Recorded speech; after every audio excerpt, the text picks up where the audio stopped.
nosotros sabemos que no pasa efecto sistémico, se creó una alternativa para estos casos, que es el ospemifeno. El ospemifeno se da en pacientes con contraindicación de estrógenos para tratamiento de la atrofia. Más cosas, pueden usar lubricantes, pero esto no mejora la atrofia, solo la dispareunia. Otra cosa son los síntomas vasomotores. Los síntomas vasomotores, ¿tú dirías que son síntomas locales o son síntomas generalizados? Generalizados. Y por tanto, ¿vas a tratar los sofocos con una crema vaginal o vas a tratarlo con un estrógeno sistémico? Estrógeno sistémico. Y por ello ese estrógeno no solamente va a actuar con los sofocos, también va a ir a otros tejidos, por ejemplo, el útero. Y por ello, la terapia hormonal sustitutiva, ¿qué tiene que llevar obligatoriamente en una paciente que tenga útero? Estrógenos y gestágenos, ¿vale? Esto es muy importante. Los sofocos, estrógenos y gestágenos. Si no tolera o es inefectiva, podemos usar la tibolona. Y si tiene contraindicación para hormonas, otras cosas como antidepresivos. Muy importante el hecho de que tú tienes que dar estrógenos y gestágenos, la vía da igual. Tú puedes dar estrógenos en parche, puedes dar gestágenos en DIU, inyectado o pastilla. La clave es que des las dos cosas si tiene útero o solo una, que son los estrógenos, si no tiene útero. Más cosas, la osteoporosis. El tratamiento de la osteoporosis sería preventivo, evitando factores de riesgo, y terapéutico. Lo más importante es si la paciente es menopáusica reciente, hace menos de 10 años o no. Si es reciente, siempre tengo que mirar si tiene sofocos. ¿Por qué? Porque los SERM, todos los SERM, también por ejemplo el tamoxifeno que damos a pacientes con cáncer de mama, todos aumentan los sofocos. Y por ello, si la paciente tiene clínica vasomotora, tiene sofocos, no le puedo poner un SERM. Tengo que ponerle terapia hormonal sustitutiva para matar dos pájaros de un tiro, los sofocos y la osteoporosis. Si la paciente, sin embargo, no tiene clínica vasomotora, le pondría los SERM, bacedoxifeno o raloxifeno. Y si la paciente es menopáusica, hace mucho tiempo empleó otras sustancias como el denosumab, que es un antagonista del ranqueles, semestral, o los bifosfonatos. Ambos tienen un efecto secundario preguntado en el MIR muchas veces. ¿Cuál? La osteonecrosis del mandibular. Y para que veáis que en ginecología somos poco inventivos, os diría que tenemos 4 medicamentos en ginecología: estrógenos y gestágenos, por ejemplo, anticonceptivos, terapia hormonal sustitutiva. Tenemos los SERM, bacedoxifeno, raloxifeno, tamoxifeno, los inhibidores de la aromatasa y denosumab bifosfonatos. De hecho, el denosumab bifosfonatos no solo se emplean en la menopausia, es literalmente el tratamiento de las metástasis óseas en el cáncer de mama. Más cosas, tenemos distintos SERM. Importante esto, todos ellos tienen un efecto ¿de qué tipo en el hueso? Positivo. Todos ellos tienen un efecto agonista o antagonista en la mama. Antagonista, previenen el cáncer de mama. Todos ellos, hay uno de ellos que tiene un efecto agonista en el cáncer de endometrio. Es decir, solo hay un SERM que aumenta el riesgo de cáncer de endometrio. ¿Cuál? El tamoxifeno, que irónicamente es el que se hizo estudios para ver que aumentaba la supervivencia en el cáncer de mama y es el que damos en el cáncer de mama, que aumenta el riesgo de cáncer de endometrio. Mañana vais a estudiar los cánceres de endometrio. Hay dos tipos, el endometrioide y el no endometrioide. El tamoxifeno aumenta los dos tipos de cáncer de endometrio, endometrioide y no endometrioide.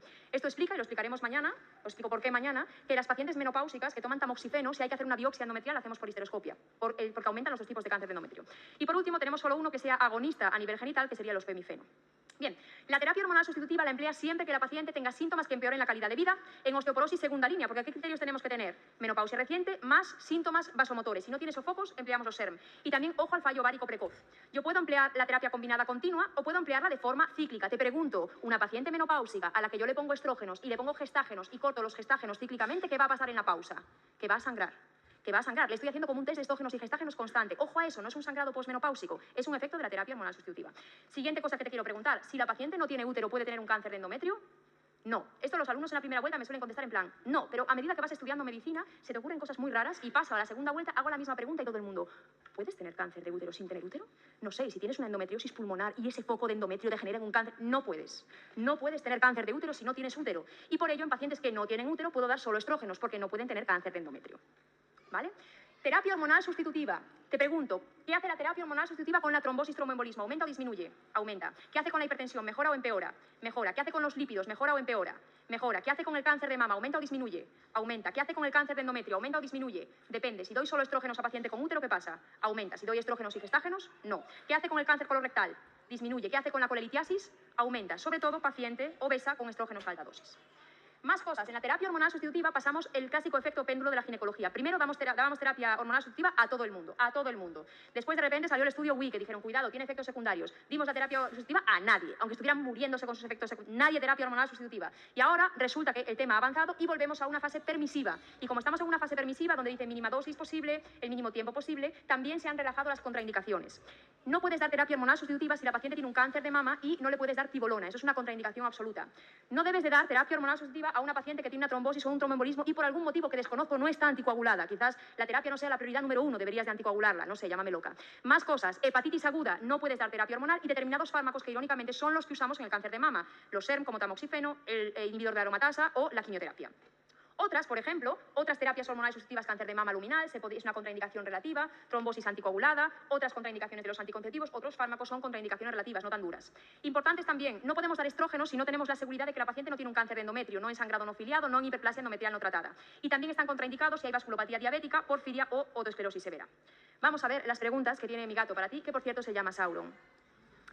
El motivo de ponerte a Sauron es que deseo generar en ti un sentimiento de culpabilidad. Verás, cada año los alumnos siempre me fallan una pregunta que yo nunca pensé que fallarían porque he sido muy pesada en clase y me la fallan como bellacos. Y entonces en ese punto yo lloro, abrazo a mi gato Sauron, que le has visto la cara, no le gusta, y bebo cerveza, que en Alemania es al menos de medio litro, piensa en mi hígado. No falles las preguntas del MIR. Esta es la pregunta que los compañeros me fallaron el año y yo la veía súper clara y me la fallaron como bellacos todos. Mujer de 43 años con un DIU de gestágenos, que viene con calor y palpitaciones, es decir, que tiene sófocos. Y me dicen, la FSH, ¿cómo está? Por las nubes, el estradiol bajísimo. ¿Qué le doy? Benzodiazepinas para que se relaje. Estrógenos vaginales que la van a ayudar con los sofocos, estrógenos y gestágenos, o como ya tiene un DIU de gestágeno, estrógenos en pauta continua. ¿Qué tengo que darle? Los estrógenos. Porque esta tía ya tiene un DIU de levonorgestrel, pero todos mis alumnos fueron aquí muy motivados a darle más gestágenos que le van a hacer falta. Y me fallaron esta pregunta. ¿Piensa en mi gato? No falles las preguntas.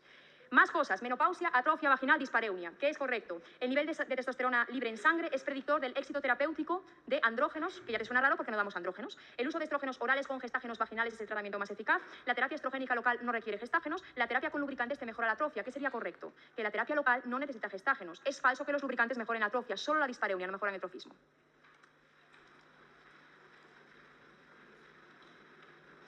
Vamos con el tema de anticoncepción, del que cayeron este año dos preguntas. Concretamente, volvió a caer la pregunta clásica de contraindicación de anticoncepción combinada, indicación de anticoncepción solo gestágenos. Vamos allá con el índice de Pearl. El índice de Pearl, sabes que mide en condiciones ideales la eficacia, la falacia, la eficacia de los anticonceptivos. ¿Qué es lo más eficaz? Lo más eficaz es la esterilización y también los métodos de larga duración. ¿Por qué crees que es lo más eficaz? Porque no depende de la paciente. Tú le pones un DIU, se queda ahí 5 años. Tú le pones un implante, se queda ahí el tiempo que se quede. O le haces la inyección trimestral, semestral, no depende de la paciente. Por eso es lo más eficaz, como una esterilización. Lo segundo más eficaz sería ¿qué? El anticonceptivo. Lo tercero más eficaz sería ¿qué? El DIU de cobre. Lo cuarto más eficaz sería ¿qué? El preservativo. Y lo último más eficaz sería ¿qué? El método natural, que yo llamo test de embarazo seguro. El método natural identifica el periodo fértil y tienes que evitar tener sexo en ese periodo. La ventana es más o menos una semana al mes, 5 días antes de ovular hasta 24 horas después. Son métodos tan higiénicos como el método del moco. Extraigo mi moco vaginal y miro, ¿es filante? ¿No es filante? Estaría ovulando. El método de la temperatura o de la progesterona sabes que aumenta 1 grado la temperatura. O unir los dos, el moco y la temperatura. O, por ejemplo, el método MELA. MELA no es otra cosa que las letras de 6 meses, lactancia materna exclusiva y amenorrea. El método MELA supone que en los 6 primeros meses de lactancia materna exclusiva, si estás en amenorrea no te quedas embarazada. Es el método de las abuelitas de las posguerras, las que tenían 9 hijos separados 9 meses cada uno, muy efectivo. La clave de este método reside en que la lactancia materna exclusiva, al principio, es lactancia a demanda cada 2 horas. Una persona que esté dando el pecho cada 2 horas no tiene ganas de mantener relaciones sexuales. Esa es la base del MELA, ¿vale? Y si no haces lactancia materna exclusiva, no funciona. Todo esto os lo digo para que os acordéis. Lo digo porque al final de la presentación del MIR le pasan a los alumnos unas encuestas y luego las encuestas son anónimas, pero nos llegan. Y siempre tengo un alumno o alumna que me envía una crítica incendiaria por mi comentario de los métodos naturales. La profesora de ginecología ha criticado los métodos naturales. Vale, sé que funcionan. Esto es broma simplemente para que os acordéis. También soy consciente de que mucha gente me dice, empleo un método natural, cuando me quiere decir, no empleo nada, me estoy jugando la vida en cada relación, rezando para no quedarme. En fin, métodos de barrera. Métodos mecánicos que evitan el contacto óvulo-espermatozoide, previenen de las ITS y por eso, por lógica, es de elección en pacientes de alto riesgo, por ejemplo, adolescencia, promiscuidad o si no puedes tomar hormonas como cardiópatas inestables. Más cosas, el DIU. El DIU es un cuerpo extraño que tú metes en el útero y produce un efecto espermicida y antiimplantatorio. El DIU de cobre es gameticida y el DIU de levonorgestrel interfiere con la ovulación y atrofia el endometrio y por ello es la terapia del sangrado menstrual abundante que vais a estudiar mañana. Terapia del sangrado menstrual abundante en paciente que no quiere tener hijos en un periodo de tiempo o de forma definitiva y no tiene causa orgánica es el DIU de levonorgestrel. Si veis los DIUs que poníamos, de hecho no hace tanto tiempo, yo en la residencia puse este DIU, el que parece como un anca, el áncora se llamaba. Si veis los DIUs, el áncora tenía unos dientitos que se clavaban en las paredes del útero y este que ya no lo llegué a poner, esta parte también se queda pinchado en las paredes del útero, con lo cual te puedes imaginar que duele, sí duele. Si lo pones muy al fondo puedes perforar el útero o a veces, aunque lo coloques bien, el útero tiende a rechazar, es como un piercing, empieza a rechazar el DIU y entonces poco a poco, muy lentamente, sin que la paciente se dé cuenta, el DIU es expulsado del útero, va migrando. El primer mes tienes más riesgo de infecciones, pero te pregunto, ¿cuando pasa el primer mes hay más riesgo de infección? No. Ahora, la infección a largo plazo más frecuente del DIU sería ¿cuál? La cándida. Sin embargo, la que te preguntan más típicamente sería ¿cuál? El actinomyces. Bien, a largo plazo lo que se produce es el sangrado menstrual abundante con uno de los dos, ¿cuál? El de cobre.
las recurrencias son uniobilancias, como el denosumab o sofocal donde yo la aplique. Es decir, nadie terapia va a pasar en la pausa, que va a sangrar. Que va a sangrar. Le estoy haciendo como un test de estrógenos y gestágenos constante. Ojo a eso, no es un sangrado posmenopáusico, es un efecto de la terapia hormonal sustitutiva. Siguiente cosa que te quiero preguntar, si la paciente no tiene útero, ¿puede tener un cáncer de endometrio? No. Esto los alumnos en la primera vuelta me suelen contestar en plan, no, pero a medida que vas estudiando medicina se te ocurren cosas muy raras y paso a la segunda vuelta, hago la misma pregunta y todo el mundo, ¿puedes tener cáncer de útero sin tener útero?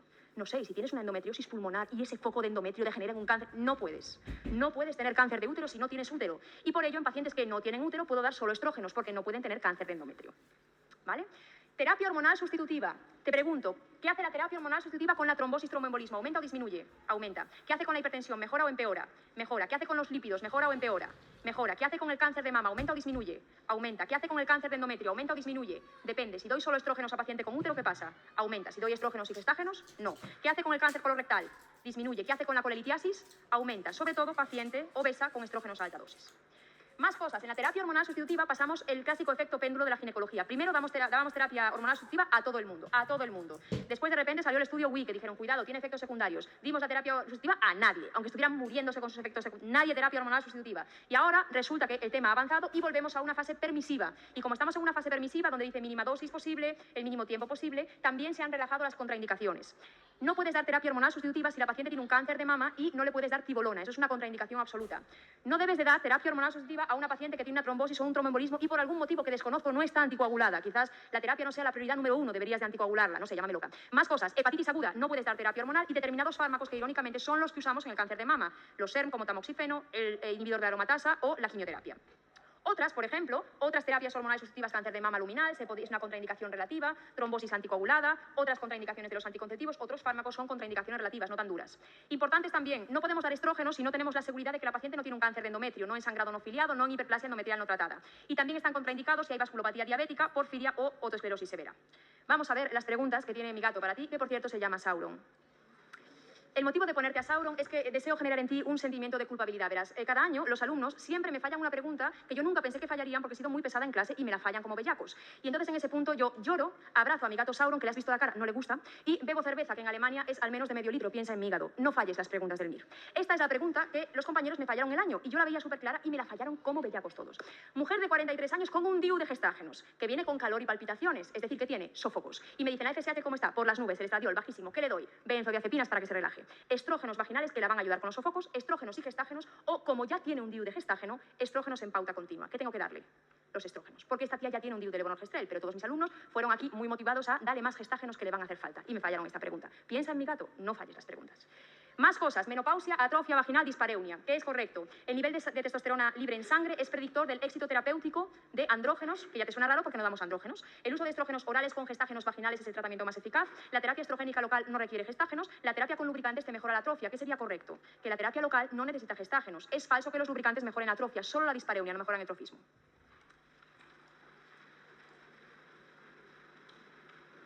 Vamos con el tema de anticoncepción del que cayeron este año 2 preguntas. Concretamente volvió a caer la pregunta clásica de contraindicación de anticoncepción combinada, indicación de anticoncepción solo gestágenos. Vamos allá con el índice de Pearl. El índice de Pearl sabes que mide en condiciones ideales la eficacia, la falacia, la eficacia de los anticonceptivos. ¿Qué es lo más eficaz?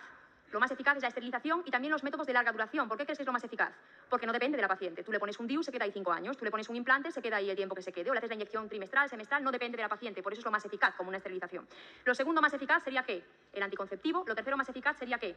El DIU de cobre. Lo cuarto más eficaz sería ¿qué? El preservativo. Y lo último más eficaz sería ¿qué? El método natural, que yo llamo test de embarazo seguro. El método natural identifica el periodo fértil y tienes que evitar tener sexo en ese periodo. La ventana es más o menos una semana al mes, 5 días antes de ovular hasta 24 horas después. Son métodos tan higiénicos como el método del moco. Extraigo mi moco vaginal y miro, ¿es filante? ¿No es filante? Estaré ovulando. El método de la temperatura, de la progesterona, sabes que aumenta 1 grado la temperatura. O unir los dos, el moco y la temperatura. O, por ejemplo, el método MELA. MELA no es otra cosa que en las letras de 6 meses, lactancia materna exclusiva y amenorrea. El método MELA supone que en los 6 primeros meses de lactancia materna exclusiva, si estás en amenorrea no te quedas embarazada, es el método de las abuelitas de las posguerras, las que tenían 9 hijos separados 9 meses cada uno, muy efectivo. La clave de este método reside en que la lactancia materna exclusiva, al principio, es lactancia a demanda cada 2 horas. Una persona que esté dando el pecho cada 2 horas no tiene ganas de mantener relaciones sexuales. Esa es la base del MELA, ¿vale? Y si no haces lactancia materna exclusiva, no funciona. Todo esto lo digo para que os acordéis. Lo digo porque al final de la presentación del MIR le pasan a los alumnos unas encuestas y luego las encuestas son anónimas, pero nos llegan. Y siempre tengo un alumno o alumna que me envía una crítica incendiaria por mi comentario de los métodos naturales. La profesora de ginecología ha criticado los métodos naturales. Vale, sé que funciona. Esto es broma simplemente para que os acordéis. También soy consciente de que mucha gente me dice empleo un método natural cuando me quiere decir no empleo nada, me estoy jugando la vida en cada relación, rezando para no quedarme. En fin, métodos de barrera. Métodos mecánicos que evitan el contacto, óvulo espermatozoide, previenen de las ITS y por eso, por lógica de selección en pacientes de alto riesgo, por ejemplo, adolescencia, promiscuidad o si no puedes tomar hormonas como cardiopatas inestables. Más cosas, el DIU. El DIU es un cuerpo extraño que tú metes en el útero y produce un efecto espermicida y antiimplantatorio. El DIU de cobre es gameticida y el DIU de levonorgestrel interfiere con la ovulación y atrofia el endometrio y por ello es la terapia del sangrado menstrual abundante que vais a estudiar mañana. Terapia del sangrado menstrual abundante en paciente que no quiere tener hijos en un periodo de tiempo o de forma definitiva y no tiene causa orgánica es el DIU de levonorgestrel. Si veis los DIUs que poníamos, de hecho no hace tanto tiempo, yo en la residencia puse este DIU. El que parece como un anca, el áncora se llamaba. Si veis los DIUs, el áncora tenía unos dientitos que se clavaban en las paredes del útero y este que ya no lo llegué a poner, esta parte también se queda pinchado en las paredes del útero, con lo cual te puedes imaginar que duele, sí duele. Si lo pones muy al fondo puedes perforar el útero o a veces, aunque lo coloques bien, el útero tiende a rechazar, es como un piercing, empieza a rechazar el DIU y entonces poco a poco, muy lentamente, sin que la paciente se dé cuenta, el DIU es expulsado del útero, va migrando. El primer mes tienes más riesgo de infecciones, pero te pregunto, ¿cuando pasa el primer mes hay más riesgo de infección? No. Ahora, la infección a largo plazo más frecuente del DIU sería ¿cuál? La cándida. Sin embargo, la que te preguntan más típicamente sería ¿cuál? El actinomyces. Bien, a largo plazo lo que se produce es el sangrado menstrual abundante con uno de los dos, ¿cuál? El de cobre, o se produce una menorrea con el otro, ¿cuál? El DIU de levonorgestrel. En sí, el DIU no aumenta el riesgo de embarazo, lo disminuye mucho. El problema está en que si la paciente se queda embarazada, el útero está ocupado por el DIU y por ello donde se va a implantar el embrión, donde pueda. Es decir, si se queda embarazada, tiene una mala suerte, tiene más riesgo de ectópico. Un comentario aquí importante acerca de la menorrea. Un motivo muy frecuente de abandono de los métodos solo gestágenos es la menorrea. Y mucha gente me pregunta, muchos alumnos me dicen, ¿pero por qué abandonan por la menorrea? Si tú tienes un sangrado menstrual abundante, ¿por qué abandonas un método que te produce menorrea? ¿No estás contenta? Y yo siempre digo, ¿te gustaría usar un método anticonceptivo cuyo síntoma de efectividad es el mismo que un embarazo? Y cada mes dices, ¿estoy embarazada o está funcionando?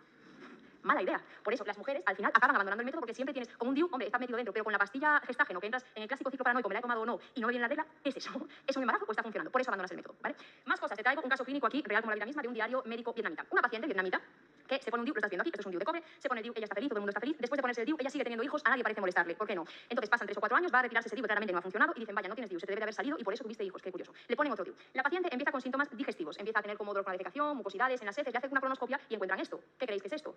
Es el DIU, un DIU completamente de cobre, insertado en el intestino. Le hacen un TAC y, sorpresa, tenía 2 DIUs, anticoncepción uterina, anticoncepción intestinal, doble protección. Esto os lo digo para que, por favor, no pongáis un DIU sin comprobar dónde está el otro DIU. Ya, para mí es muy fuerte pensar que esa señora se puso un DIU, siguió teniendo hijos y su ginecólogo le dijo, tira adelante, Mari Carmen, ¿sabes? Fantástico. Pero después, aún por encima, nadie se le ocurrió hacer una placa, porque estos DIUs se ven en una placa de abdomen. No se ven también por ecografía, están fuera del útero, pero se ven en una placa y tenía 2 que tuvieron que operarla para quitar el DIU que estaba en el intestino. Bien, más cosas. En el DIU no necesitas un cribado de ITS previo, en principio, salvo población de riesgo. Tú por poner y quitar, lo puedes poner o quitar en cualquier momento, lo ponemos después de la regla. ¿Por qué? Porque sabemos que no está embarazada y porque el cuello del útero está un poco entreabierto y es más fácil con menos dolor ponerlo. Se controla tras la primera menstruación porque se puede mover, si lo pones muy bajo con el sangrado se te desplaza. Y el DIU es muy cómodo, se puede usar en cualquier paciente, paciente con trombosis, paciente anticoagulada, paciente fumadora, ¿vale? Importante que el DIU de levonorgestrel, como atrofia el endometrio, tú piensas que los gestágenos que hacían con los estrógenos, los inhibían acción estrogénica. Y por ello, si la paciente tiene un DIU de levonorgestrel, siempre está inhibiendo los estrógenos, disminuye el riesgo de cáncer de endometrio. Y también, como es un cuerpo extraño, favorece el aclaramiento del papiloma humano, se cree que disminuye el riesgo de cáncer de cervix. Cuando queremos saber si poner o no poner un método anticonceptivo, usamos la clasificación de la OMS, los criterios de elegibilidad se llaman. 1 es siempre OK, 2 es generalmente OK, 3 no, salvo que no tengas otra cosa, 4 ni de coña. Ni de coña puedes poner un DIU si la paciente tiene una infección, porque por lógica, si la paciente tiene una cervicitis con clamidia y yo restriego ese DIU en el cervix y se lo meto dentro del útero, ¿qué estoy favoreciéndole? Una enfermedad inflamatoria pélvica, ¿vale? O una sepsis puerperal, aborto séptico, no puedo poner un DIU. No puedo ponerlo en una paciente que tenga un sangrado y todavía no sé por qué lo tiene. Primero tengo que descartar que tenga un cáncer o que tenga cualquier anomalía. Y no puedo poner un DIU en el embarazo porque le provoco un aborto. En el puerperio se puede poner en las primeras 48 horas, es decir, ya inmediatamente después de parir o 4 semanas después. Importante que a veces las pacientes se quedan embarazadas con un DIU y el destino del DIU depende de dónde esté en relación con el embarazo. Si el niño está aquí y el DIU está aquí abajo, yo puedo retirar el DIU con menos riesgo de aborto y entonces le evito complicaciones asociadas al DIU, como parto pretérmino o rotura prematura de membranas. Si el DIU está alto, entonces si tiro de él, me llevo el embarazo, con lo cual eso se queda en el útero, la paciente tiene que convivir con esas complicaciones y típicamente cuando da a luz te pasa esto. Aquí tienes la placenta y aquí tienes el DIU más efectivo del mundo. Esto podría ser la campaña de este DIU, que tú no lo sabes, pero yo te lo digo. Esto es un DIU hormonal, aún por encima, que hay que tener mala suerte para quedarse embarazado con un DIU hormonal. Pero la vida vive, la lucha sigue. Bien. Anticonceptivos combinados. Los anticonceptivos combinados tú ya sabes que inhiben la ovulación, por eso disminuyen el cáncer de ovario, atrofian el endometrio y espesan el moco cervical. Esto explica que los anticonceptivos combinados no previenen las ITS, no te previenen una cervicitis por clamidia, pero evitan que la clamidia ascienda porque te espesan el moco. Desde la cervicitis te la comes, pero tienes menos riesgo de enfermedad inflamatoria pélvica. En las hormonas tenemos el estrógeno, que es el etilestadiol, y el gestágeno hay distintas generaciones. La primera tú ya la conoces, porque son los que empleábamos como tratamiento de las pacientes SOC que no querían tener ¿qué? Hijos, como los anticonceptivos antiandrogénicos, acetato de ciproterona o de clormadinona. La segunda generación, que es el levonorgestrel, es muy androgénico y alteraba los lípidos. Por ello, la gente dijo, vamos a mejorar el tema de los lípidos y sacaron la cuarta generación que, por desgracia, aumentaba el riesgo trombótico. La tercera generación. La cuarta serían pues el norgestigmato, norgestromina, que no alteran, o la drosperinona, que tiene efectos secundarios beneficiosos porque aumenta un poco la diuresis y entonces disminuye la hinchazón vinculada a la píldora.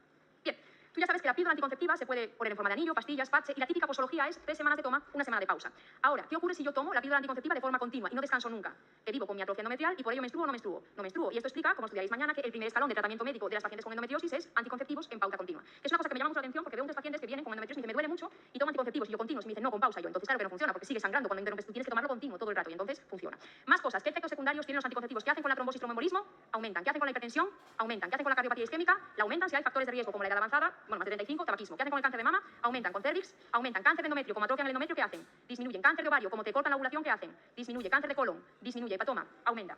Una pregunta muy habitual que me hacen los alumnos cuando explico esto o por email o algo, es cómo puede ser que el anticonceptivo aumente la tensión arterial, pero la terapia hormonal sustitutiva disminuye la tensión arterial. Si tienes esta duda, yo te digo, son poblaciones distintas, son preparados distintos, son dosis distintas. En la menopáusica, esa paciente en sí, por la falta de hormonas, va a desarrollar una hipertensión, con lo cual si le das lo que le falta, con esos preparados, esas dosis, esa población disminuye ese riesgo de hipertensión. Sin embargo, la chica joven que toma anticonceptivos está sin...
Ay,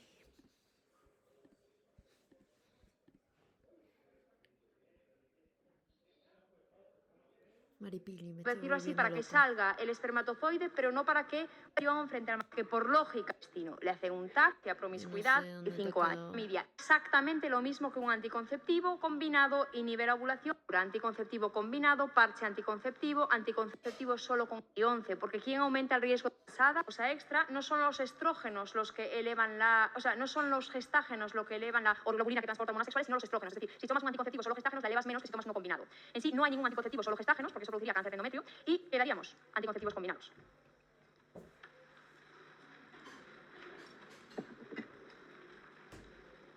Vamos allá con el tema de infecciones. El tema de infecciones es un tema que comparto con María Bergia. Mucho lo habéis visto en el tema de infecciosas. Entonces yo voy a dar un poco y luego vosotros vais a repasarme a mí, que ya estoy cansada, las infecciones.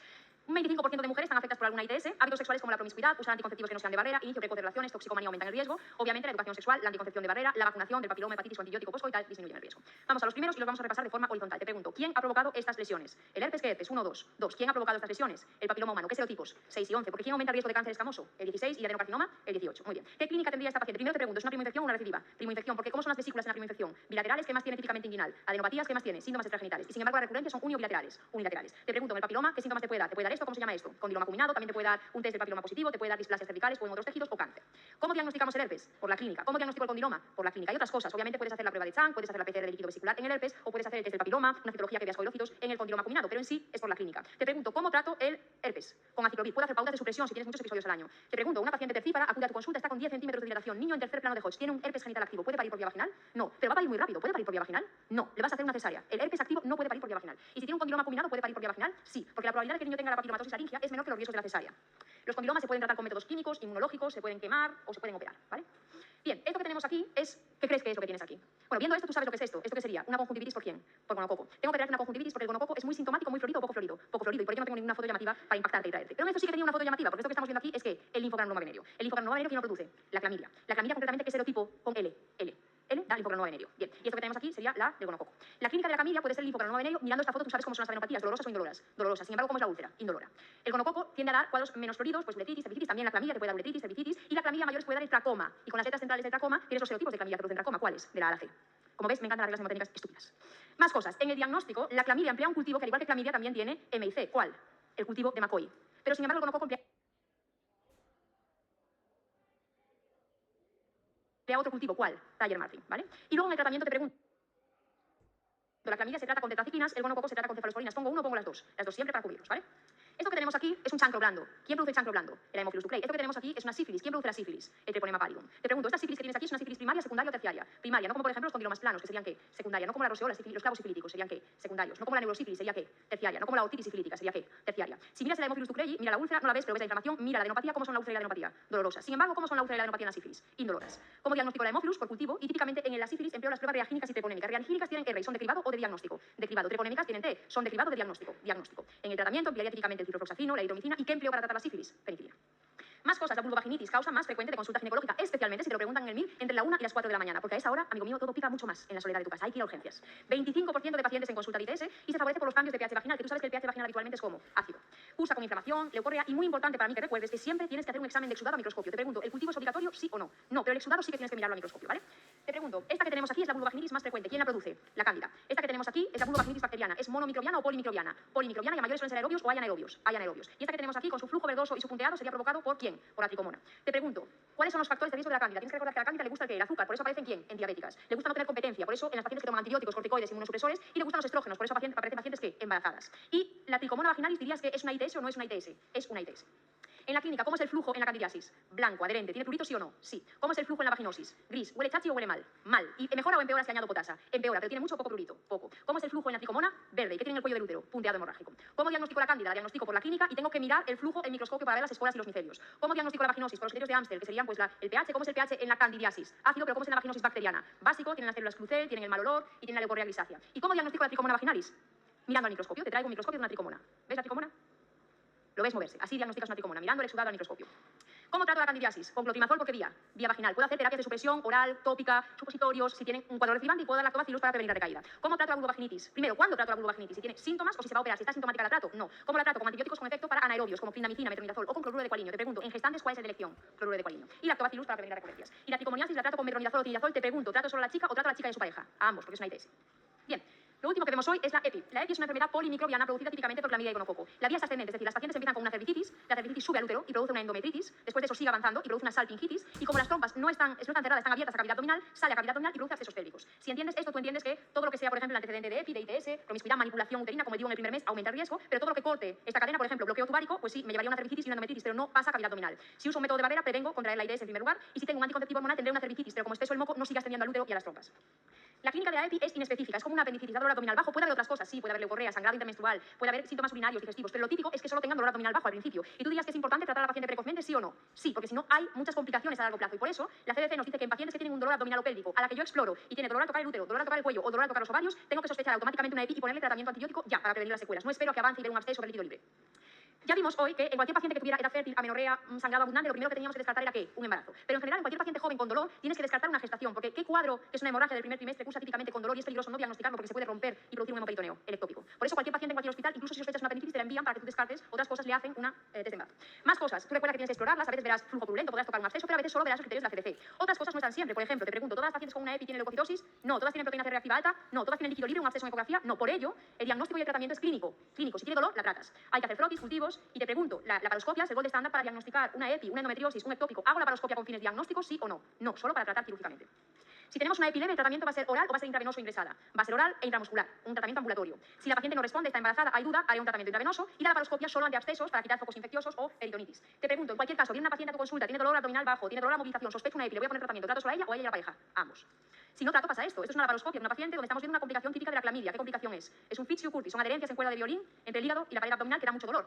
Entonces tienes que tratar para prevenir la formación de esto. A mayores, porque allá donde haya infección se pueden producir adherencias y las adherencias causan dolor pélvico crónico. Si las adherencias bloquean ambas trompas, te producen una esterilidad y en este caso, si te quieres quedar embarazada, hay que hacerte una fecundación in vitro. Y a veces las adherencias producen un engrosamiento y cierre de la trompa que queda suficiente espacio, por decirlo así, para que salga el espermatozoide, pero no para que vuelva al útero el óvulo fecundado. Y entonces se implanta donde puede y aparece un embarazo ectópico.